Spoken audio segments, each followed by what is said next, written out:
2022년 카타르 월드컵을 기억하십니까? 아마 시간이 지나서 기억이 가물가물하실 텐데요. 그때 우리나라 축구 대표팀이 첫 번째 경기를 우루과이와 가졌었는데 우루과이와는 0대 0으로 비기게 됩니다. 두 번째 경기가 가나전이었는데 이 가나를 상대로 꼭 1승을 해야 16강에 올라갈 수 있다. 그렇게 다들 기대를 가졌는데 가나에게 2대 3으로 패배하게 됩니다. 그러면서 많은 전문가들이 이번 월드컵 16강 진출은 어려울 것 같다라고 그렇게 예상을 했습니다. 왜냐하면 마지막 세 번째 상대가 강호였던 포르투갈이었기 때문에 그렇습니다. 포르투갈을 상대로 승리한다는 것이 어렵게 느껴졌기 때문에 다들 힘들다 예상을 했었는데 우리 대표팀이 그 마지막 경기에서 2대 1로 극적으로 승리를 하면서 16강에 진출했었습니다. 그 16강이 확정된 순간 선수들이 다 그라운드로 뛰어나와서 응원해준 팬들과 함께 기쁨을 나눴었는데요. 그때 팬들이 그 선수들에게 건네줬던 태극기가 있었습니다. 그 태극기에 이렇게 적혀 있었습니다. 중요한 건 꺾이지 않는 마음, 중꺾마. 옆에 보시면 그 절대로 포기하지 마라, never give up이라고 하는 영어 단어도 있습니다. 그만큼 승리하기 힘든 상황이었는데 그 마음이 꺾이지 않고 포기하지 않고 최선을 다하면 이길 수 있다라고 하는 그 메시지가 저 안에 담겨져 있었습니다. 그래서 선수들뿐만 아니라 이 경기를 보던 국민들 모두가 이 장면을 보면서 많은 위로를 받고 희망을 가졌던 것 같습니다. 중요한 건 꺾이지 않는 마음이다. 포기하지 않으면 승리할 수 있다. 다시 시작할 수 있다. 시간이 지나면서 살아가면서 점점 우리의 마음을 지키는 것, 마음이 꺾어지지 않는 것이 얼마나 중요한지를 깨닫게 되는 것 같습니다. 다른 것들은 다 무너져도 다시 일어설 수 있어요. 다시 시작할 수 있어요. 그러나 마음이 무너지면, 마음이 꺾이면 정말 끝이더라고요. 그래서 잠언에서 우리에게 무엇이라고 이야기합니까? 무릇 지킬 만한 것보다 더욱 내 마음을 지키라. 생명의 근원이 이에서 남이니라 라고 이야기합니다. 우리가 살기 위해서, 우리가 포기하지 않기 위해서 마음을 지켜야 한다는 거죠. 거기에서 생명의 근원이, 생명이 시작된다고 우리에게 말씀하고 있습니다. 그래서 우리는 늘 우리의 마음이 꺾이지 않도록 깨어 있어야 하고 주의를 기울여야 합니다. 오늘 본문에서도 절망적인 상황에서도 꺾이지 않는 마음을 가졌던 한 여인이 등장합니다. 그 여인을 오늘 본문에서는 가나안 여인이라고 그렇게 소개하고 있고요. 동일한 본문을 사건을 다루고 있는 마가복음에서는요, 수로보니게 여인이라고 표현하고 있습니다. 이 수로보니게가 어디인가 하면요, 그 당시에는 두로와 시돈 지방이라고 그렇게 일컬어졌고요, 지금은 시리아 지역을 이 수로보니게 지역이라고 이야기합니다. 그렇다면 이 수로보니게 여인이 이방 여인인데 왜 예수님을 찾아왔을까요? 이 여인에게는 귀신 들린 딸이 있었거든요. 성경에서는 더러운 귀신 들린 딸이 있었다. 그녀가 그로 인하여서 고통을 받고 있었기 때문에 예수님께 고침을 받고자 예수님을 찾아왔다라고 성경에서 이야기하고 있습니다. 마가복음 7장 25절부터 26절에 그 상황을 자세하게 설명하고 있는데, 이에 더러운 귀신 들린 어린 딸을 둔 한 여자가 예수의 소문을 곧 듣고 곧 와서 그 발 아래에 엎드리니, 26절입니다. 그 여자는 헬라인이요 수로보니게 족속이라 자기 딸에게서 귀신 쫓아내 주시기를 간구하거늘. 어린 딸이 귀신 들려서 고통받고 있는데, 여러분, 그 귀신을 쫓아내기 위해서, 딸을 고치기 위해서 아마 어미로서 최선을 다했을 겁니다. 어린 딸이잖아요. 그런데 그 어떤 것도 소용이 없었던 거예요. 그래서 그렇게 노력하고 마음 졸이고 고생하고 있던 중에 예수님에 관한 소문을 들은 겁니다. 예수님께서 수많은 기적을 일으키시고 병자들을 치유해 주시는데 얼마나 권위가 있는지, 귀신 들린 자에게 귀신아 나가라 이야기하면 그 귀신이 떠나간다는 이야기를 들었던 거예요. 그래서 자신의 딸을 고치기 위해서 예수님을 찾아왔던 겁니다. 오늘 성경 말씀에 보면 자기 딸에게서 귀신 쫓아내 주시기를 간구하거늘 이라고 25절에 되어 있거든요.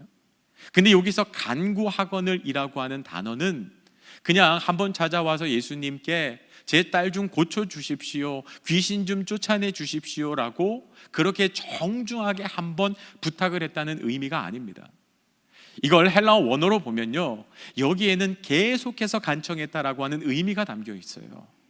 주님, 제발 제 딸 좀 고쳐 주십시오. 한 번 부탁하고, 두 번 부탁하고, 세 번 부탁하고, 네 번, 다섯 번 계속해서 예수님께 간청했다, 애원했다라는 의미가 담겨져 있습니다. 얼마나 집요하게 간청하고 애원했는지 예수님 주변의 제자들이 예수님께 이렇게 이야기할 정도입니다. 아니 예수님, 저 여인이 얼마나 집요하게 예수님께 딸을 고쳐달라고 간청하는지 도저히 시끄러워서 참을 수가 없는 정도입니다.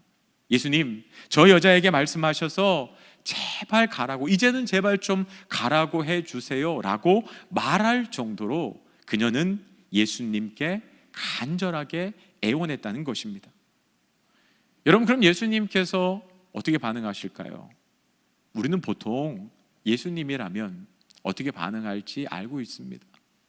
그렇게 간청하면 예수님께서 그녀의 그 중심을 보시고 그의 간절함을 보시고 대부분은 치료해 주셨어요. 그녀의 소원대로 해 주시는 경우가 대부분이었습니다. 그런데 오늘 본문에서 예수님은요, 우리의 예상을 뒤엎는 이상한 반응을 하십니다. 그게 마태복음 15장 24절 말씀에 나오는데 예수님께서 이렇게 말씀하십니다. 24절입니다. 예수께서 대답하여 이르시되 나는 이스라엘 집에 잃어버린 양 외에는 다른 데로 보내심을 받지 아니하였느니라 하시니, 예수님께서 거절하세요. 나는 이스라엘 집에 잃어버린 양을 구원하기 위해서 온 것이지 너에게 줄 은혜는 없다라고 이야기합니다. 나는 내 백성 이스라엘 백성들을 구원하기 위해서 온 것이지 너 같은 이방 여인을 구원하기 위해서 온 것 아니다. 내가 왜 너를 도와줘야 하니? 내가 왜 너의 딸을, 이방 여인은 네 딸을 치료해 줘야 하니? 나는 그럴 마음이 없다라고 이 여인의 청을 거절하십니다. 근데 여러분 25절 말씀에 보면 그녀는 예수님의 이 거절에도 불구하고 포기하지 않아요. 여자가 와서 예수께 절하며 이르되 주여 저를 도우소서. 주님, 그래도 저 좀 도와주세요. 제발 저를 도와주세요라고 다시 간청합니다. 그때 예수님께서는요 더 심하게 반응하세요. 26절에 보면 대답하여 이르시되 자녀의 떡을 취하여 개들에게 던짐이 마땅하지 아니하리라. 여러분, 이 여인을 뭐라고 이야기하십니까? 개라고 이야기하세요. 너는 개 같은 존재야 라고 말씀하세요.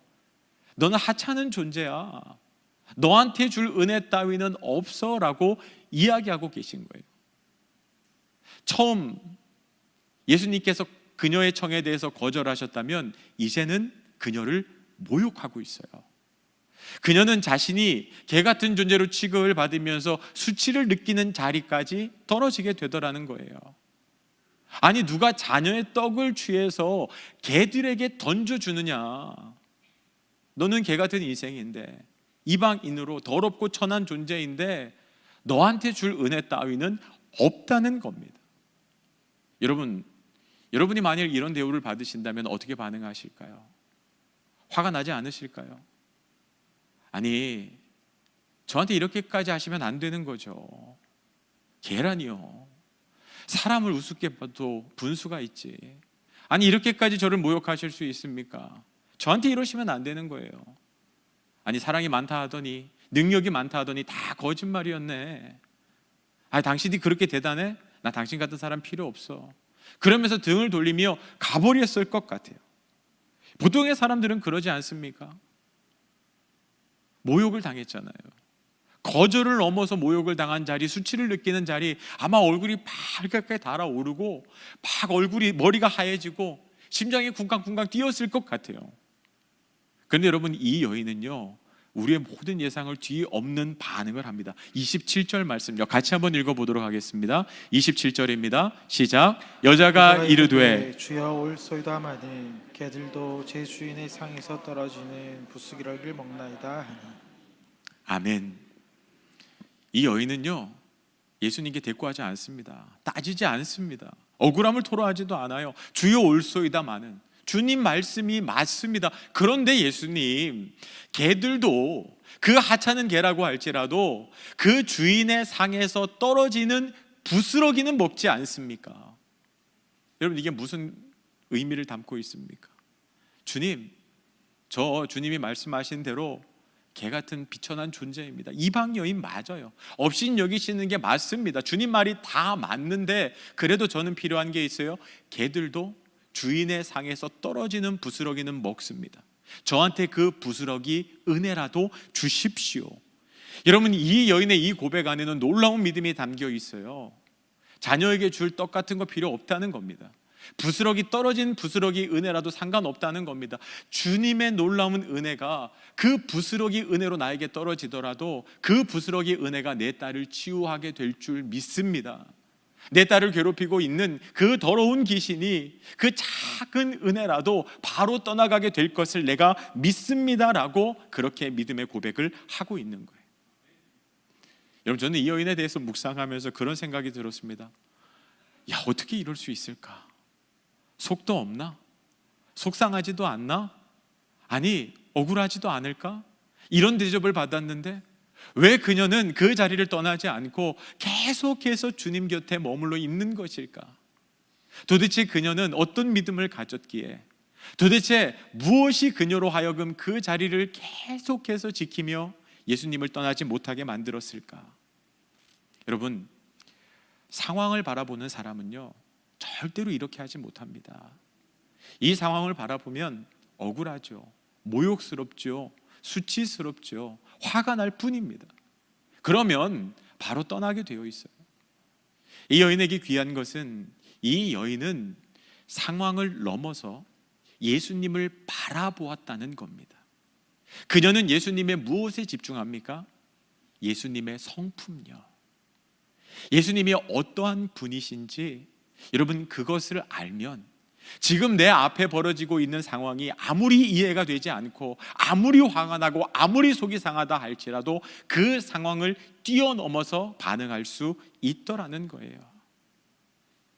제가 고등학교 때 저희를 가르치던 선생님, 수학 선생님이 한 분 계셨어요. 근데 그 수학 선생님이 저희 학교 고등학교 선배님이셨습니다.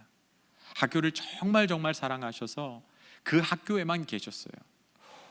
오지로 갔다가 그 오지로 간 이유가 다시 이 학교로 돌아오기 위해서, 자기 후배들을 가르쳐 주기 위해서. 그래서 엄청 열정적으로 수학을 가르치셨어요. 그런데 이 분은요 아주 악랄한 별명이 있었는데 그 별명의 이유가 뭐냐면 매일매일 수학 시험을 치러요. 그리고 나서 그 일주일 동안 그 틀린 개수만큼 한 주에 한 번씩 결산을 합니다. 어떻게 결산을 하냐 하면 매질을 하는 거죠. 토요일 오후가 되면 다들 죽상입니다. 왜냐하면 일주일 동안 수학 시험 틀린 만큼 맞아야 되니까. 근데 이분이 가지고 다니던 몽둥이가 기가 막혔습니다. 저희 학교에 학기부가 있었거든요. 학기체에다가 청테이프를 돌돌돌돌 말아갖고 그걸로 풀스윙을 해서 한 대를 맞으면요 진짜 허벅지가 막 불이 납니다. 근데 그 고통스러운데 여러분, 제가 매일매일 시험을 치른다 그랬잖아요. 근데 진짜 심각한 주가 있어요. 중간고사 기간, 그리고 매달 그 학력고사 보잖아요, 모의고사 보잖아요. 그 시험이 같이 겹치는 날은 정말 많이 맞는 아이들은 100대까지 맞습니다. 그러니까 보통은 10대, 20대, 많이 맞으면 30대인데 100대까지 맞아요. 한 주가 그 시험이 다 겹친 주였어요. 그래서 기본 30대, 50대 막 100대까지 넘어가는 거예요. 여러분 이제 하루 종일 맞습니다. 토요일 오후 시간에 한 명씩 뒤로 나와요. 그러면 선생님이 때리는 거예요. 퍽퍽 소리가 나는데 저희는 이제 자율학습을 하고 있고, 그러다가 몇 시간을 맞는데 정말 기가 막히잖아요. 그래서 제가 선생님을 딱 봤어요. 그 수학 선생님이 땀을 뻘뻘 흘리면서 본인이 너무 지쳐서 힘들어하면서 숨을 헐떡헐떡 거리시면서도 계속 때리는 거예요. 근데 그 순간에, 그 전까지는 그 선생님이 그렇게 미웠거든요. 야, 진짜 인생이 아무리 선생이라지만 저렇게까지 애들을 잡냐, 저렇게까지 때리냐 싶었는데, 그날 정말 가쁜 숨을 몰아쉬면서 땀을 뻘뻘 흘리면서 한 명 한 명 때리는 걸 보면서 안 됐다는 생각이 들더라고요. 진짜 힘들겠다. 근데 한편으로는 무슨 생각이 드냐면, 저렇게 힘든데 저렇게 고생을 하면서 왜 저렇게 때릴까? 여러분 근데 맞는 것도요, 처음에는 진짜 아프거든요. 그런데 매주 맞다 보면요, 이게 허벅지가 단단해져요. 그래서 처음에는 5대 맞는 것도 힘들었는데 나중에는 20대 30대 맞아도 별로 감각도 없어요. 그냥 가뿐하게 맞고 오거든요. 그러니까 저희 친구들이 한 20대 맞으면 진짜 웃으면서 들어와요. 선생님은 땀을 뻘뻘 흘리면서 때리는데 학생들은 여유가 넘치거든요. 근데 저도 이제 어느 정도 여유가 있으니까 그 선생님을 보는데, 야, 선생님이 딱하다, 불쌍하다, 왜 저렇게까지 하실까? 근데 그 순간에 그런 마음이 들더라고요. 야, 저거 사랑하지 않으면 저렇게 고생하는 거 못하는데, 우리보다 저 선생님이 더 힘들 텐데. 그냥 제자들을, 그리고 자기 후배를 그렇게 사랑하는 선생님의 마음이 느껴지니까 제가 그날 맞으면서요, 되게 죄송한 마음이 들더라고요. 그리고 고맙더라고요. 여러분, 상황을 보면 안 되는 거죠. 상황은 선생님들이 학생들을 잡는 거죠. 그 잔인한 그 학기체를 가지고 청테이프까지 감아갖고 뻑뻑 때리는 그 상황은 여러분 너무 잔인한 거예요. 저렇게까지 해야 되나? 그런데 그 선생님의 마음을 알게 되니까 그때부터는요, 정말 맞으면서 감사하더라고요. 가르쳐 주셔서 감사하고 때려 주셔서 감사합니다. 제가 수학을 잘해요. 제가 수학을 잘했거든요. 다 그 선생님 덕분이에요. 선생님한테 너무 감사한 마음이 드니까 그냥 수학 공부를 더 잘해서 어떻게든 내가 한 대라도 덜 맞아야겠다. 그러니까 저를 위해서가 아니라 선생님을 한 대라도 덜 때려 드려야겠다라는 마음으로 공부를 시작했어요. 너무 감사해서요. 상황이 아니라 그 사람의 마음을, 그 중심을 읽게 되면 그제서야 보이는 것들이 있어요. 저희 둘째가 2살 때 차에 탔는데 안전벨트를 자꾸 안 매려고 하는 거예요. 근데 얘를 안전벨트를 채워야지 갈 수 있잖아요. 그 카시트에 이렇게 채워야 되는데 그걸 안 하고 얘가 둘이 타니까 자꾸 운전석으로 이 침입을 자꾸 시도하는 거예요. 아빠한테 자꾸 오려고, 운전석으로 오려고 하는 거예요. 뭐 말도 잘 안 들으니까 어떻게 해요? 제가 몽둥이를 딱 들었어요. 이놈 자식이 가만히 있어 이랬더니까 안전벨트도 안 하려고 하고 자꾸 운전석으로 오려고 하니까 제가 이렇게 확 들었거든요, 몽둥이를. 근데 그때 어떻게 반응하냐면요, 얘가 아빠한테 폭 안겨버리는 거예요. 어떻게 할 수가 없더라고요. 아니, 몽둥이를 들었는데 얘가 확 안겼는데 그냥 웃음만 나오는 거예요. 그래서 제가 한참을 그냥 그렇게 안고 있었어요. 여러분, 우리가 예수님을 신뢰할 수 있어야 돼요. 지금 예수님이 나를 거절하신다고, 나를 모욕하신다고, 나를 수치스럽게 하신다고 해서 됐다, 필요 없다, 짜증나, 이렇게까지 하시면 어떡해요? 그냥 떠나버리는 게 아니라 그 예수님의 마음을 아셔야 돼요. 왜 예수님이 나한테 이렇게 하실까? 예수님의 그 마음의 중심요. 여러분, 이 여인이 부스러기 은혜라도 좋으니 그 은혜라도 내게 주십시오라고 이야기했을 때 예수님이 어떻게 반응했는지 아십니까? 28절의 말씀에 보면요, 이렇게 반응하세요. 이에 예수께서 대답하여 이르시되 여자여, 내 믿음이 크도다, 내 소원대로 되리라 하시니 그때로부터 그의 딸이 나으니라. 여러분, 마치 기다렸다는 듯이, 여인이 그 이야기를 하시기를 기다렸다는 듯이 그 이야기가 끝나자마자 예수님께서 기뻐하시면서 이렇게 말씀하시는 거예요. 여자여, 내 믿음이 크도다. 야, 내가 이만한 믿음을 보지 못했다. 이제 네 소원대로, 네 믿음대로 될 것이다. 그 순간에 그녀의 딸이 나음을 입어요. 여러분, 예수님께서 이 믿음의 고백을 기다리고 계셨던 거예요. 네가 그 말을 해주기를요. 여러분, 그냥 거절로 보이고 모욕을 주는 것 같지만 오늘 예수님께서는 분명한 의도를 가지고 이 여인을 대하셨다는 거예요. 근데 이 여인이 그 거절과 모욕에 그 마음이 꺾이지 아니하고 계속해서 주님 곁에 한 걸음 한 걸음 더 다가가는 거예요. 예수님이 밀어내시는데, 예수님이 저기 이렇게 강하게 밀어내시는데도 불구하고 더 주님의 품으로 한 걸음 한 걸음 더 다가가니까 예수님이 기뻐하시면서, 야, 네 마음이 꺾이지 않는구나. 나를 향한 네 믿음이 꺾이지 않는구나.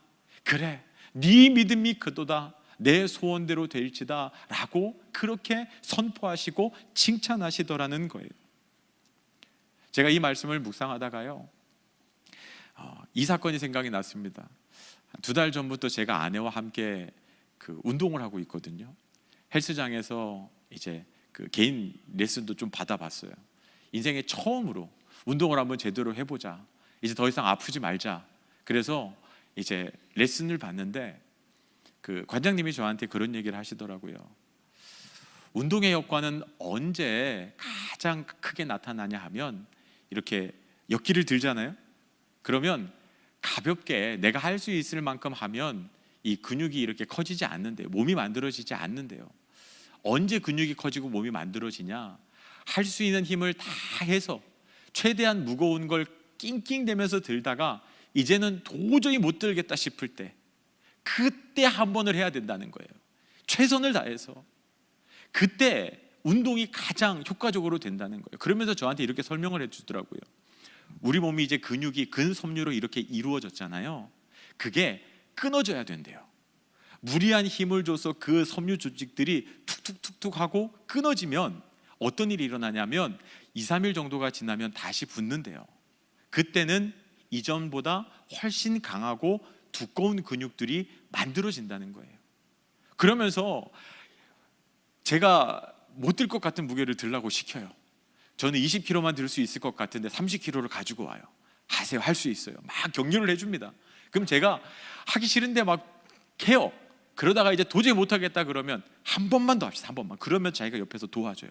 저를 사지로 내모는 거죠. 전 죽을 것 같은데 하래요. 그렇게 해서 막 도와줘서 어떻게 내 힘인지 그분 힘인지 마지막 한 번을 해요. 그러면 그때 근육들이, 몸이 생기게 되는 거예요. 제가 그 이야기를 듣다가 우리 믿음도 그렇겠구나라는 생각을 했어요. 주님께서 우리가 이해할 수 없는 상황으로 우리를 몰고 가세요. 이 수로보니게 여인에게는 거절로, 모욕으로, 더 이상 참을 수 없는 극한의 상황까지, 포기하고 싶은 상황까지 우리를 내어 모세요. 여러분, 우리가 그런 상황들을 경험하잖아요. 경제적으로 힘든 상황. 어떻게까지 나를 이렇게까지 힘들게 하시나? 하나님 관계가 끊어지다 못해서 이렇게까지 나를 힘들게 하시나? 여러분, 내 인생에 갑자기 건강에 문제가 찾아옵니다. 내가 도저히 받아들일 수 없는 그 절망의 순간까지 나를 나락으로 떨어뜨리세요. 여러분, 그때 너무너무 힘들잖아요. 하나님 저한테 왜 이렇게까지 하십니까? 그런데 여러분 기억하세요. 상황을 보면 안 돼요. 하나님을 보셔야 돼요. 나를 사랑하시는 하나님. 여러분, 그 극한의 상황까지 우리가 몰려야, 거기서 딛고 일어나야 우리가 성장할 수 있어요. 하나님은 우리가 언제나 어린아이와 같은 믿음을 가지고 살기를 원하지 않거든요. 우리가 장성하기를 원하세요. 자라기를 원하세요. 그러면 우리 인생의 어려운 시련을 통해서 그 시련을 딛고 우리가 놀라운 믿음의 고백을 하기를 원하시거든요. 수로보니게 여인이 그 주님의 마음을 알았어요. 주님이 어떤 분인지 알았어요. 그러니까 나를 거절하시고 나를 밀어내고 나를 모욕한다 할지라도 절대로 그 자리를 떠나지 않고 아름다운 믿음의 고백을 통해서 더 주님께 붙어 있는 겁니다. 몽둥이를 들었는데 아버지의 품에 안기는 아들처럼요. 나는 절대로 주님을 떠날 수 없습니다. 주님이 아니면 내 딸 고칠 수 없습니다. 주님이 아니면 내 이 경제적인 문제 해결할 수 없으시고, 내 건강의 문제 내 힘으로는 해결할 수 없습니다. 하나님밖에 답이 없습니다. 주님만이 해답이기 때문에, 주님만이 길이기 때문에 저는 주님을 떠날 수 없어요. 주님, 저를 구원해 주세요. 저를 치료해 주세요. 제 문제 해결해 주세요. 그렇게 주님께 딱 붙어 있을 때 주님께서 됐다, 내 믿음이 크구나, 내 소원대로 내 믿음대로 될 것이다 라고 선언해 주시는 거예요. 저희 아버지가 건설회사를 운영하셨어요. 평생 건설회사 운영하시면서 대표로 지내시다가 60이 넘어서 이제 다 은퇴해야 될 때 회사가 부도가 났습니다. 회사가 다 넘어가고 모든 것이 다 압류되고 마지막에 부모님이 사는 집까지 경매로 붙여지더라고요. 그 집이 이제 경매로 붙여지고 나서 이제 부모님이 작은 월세방으로 이제 이사를 하셨는데, 제가 그때 부목사로 있을 때니까 할 수 있는 게 없죠. 저축해 놓은 돈도 없고 집을 얻어 드릴 수도 없고, 너무 속상하고 힘든데 그래도 부모님 이사 잘 하셨는지 한번 가서 봐야겠다. 그래서 그날 저녁에 찾아가고 다음 날 아버지랑 같이 옆에 있는 산에 이렇게 등산을 갔습니다. 아버지도 많이 힘드시죠. 저한테 그러시더라고요. 내가 평생 장로로 믿음의 자리 잘 지키려고 했었는데 내 인생이 왜 이렇게까지 힘들게 됐는지 모르겠다. 그러면서 그냥 아픈 마음을 그대로 아들한테 이야기하시더라고요. 제가 할 수 있는 말이 없잖아요. 근데 저한테 그런 얘기를 하시는 거예요.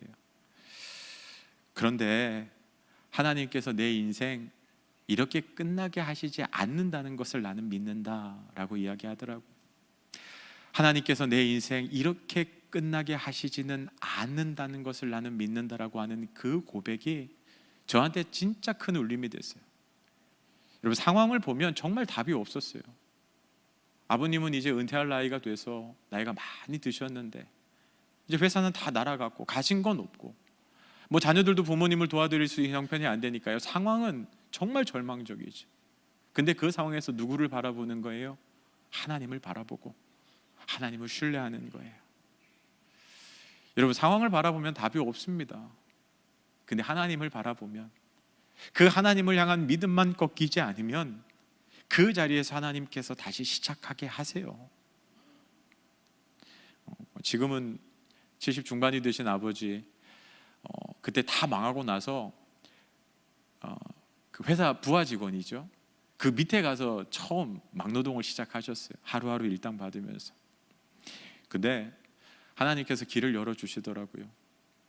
이렇게 회사를 가지고 계신 분이 일을 맡기시고, 대표는 아니지만 그래도 그 사업체를 다시 맡아서 일을 시작하시고, 지금까지도 하나님께서 건강 주셔서요, 우리 그래도 두 분 사는 거 어려움 없이 그래도 잘 지내고 계세요. 그리고 가시면 우리 이제 아들 손주들 용돈 주시면서 되게 행복해 하세요. 저는 아버지가 고백했던 그 하나님을 여전히 믿습니다. 하나님께서 내 인생 이대로 끝나게 하시지는 않는다라고 하는 그 믿음요. 여러분에게도 그 하나님, 신실하신 하나님을 기억하시기를 바랍니다. 여러분, 하나님 한 번도 나를 이라는 찬양이 있어요. 하나님 한 번도 나를 실망시킨 적 없으시고 언제나 긍휼과 은혜로 나를 지키시는 분, 그 하나님에 대한 믿음이 있는 사람은 상황에 흔들리지 않습니다. 상황 속에서도 하나님을 봅니다. 신실하신 하나님, 한 번 하신 약속을 절대로 어기시지 않으시는 하나님, 오늘 말씀을 기억하면서 하나님 한 번도 나를 찬양하며 결단하는 시간 갖도록 하겠습니다.